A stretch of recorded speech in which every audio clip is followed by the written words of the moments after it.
So now that we've talked a bit about why we should study Nietzsche's Christ, let's turn to a bigger question, which is, well, what were Nietzsche's influences? Now, of course, the first thing which should be noted, and this is something that I have said already, is that Nietzsche's Christ should not be seen as the Christ of the church. It shouldn't be seen as the Christ seen in Paul's letters. It shouldn't be seen as the Christ of St. Augustine and of these other thinkers, especially the reformers like Luther and Calvin.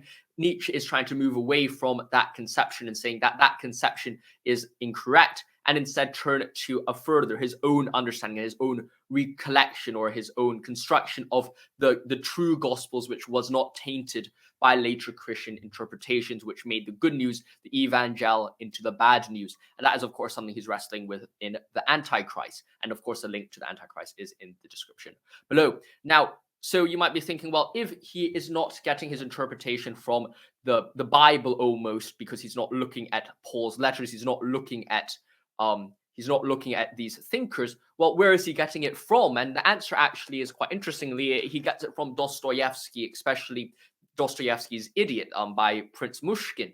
And he's looking at that, and he thinks that, well, actually, what Dostoevsky picks out is actually a very Christ-like figure, and that Christ-like figure is precisely Christ-like, not because of any of the things he teaches per se, but by the fact that he lives out what he preaches. He practices what he preaches, and he actually acts upon it and lives a good life. It is a mold of living. It's a framework that we are working with, instead of something which is perhaps a binary of saying, well, is his teachings good or is his teachings bad? That's not what Nietzsche is talking about, and that's not what he's getting from Dostoevsky. Rather, he is getting something along the lines of, well, actually, the Idiot is providing this framework of someone who lives true to a certain set of moral codes and follows it till the end. That self-control, that power from being able to have that control to live within that framework, is something which is very important and can be quite helpful. And as a result, I do say that he respects the Christian mode of Christ, not the church's adoption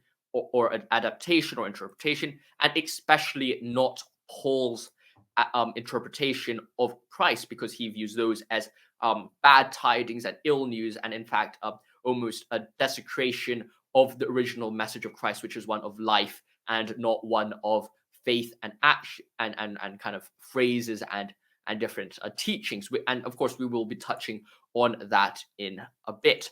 Now, of course, the final thing is that he does indeed separate between contemporary Christianity and the Gospels. He recognizes that those are two different things.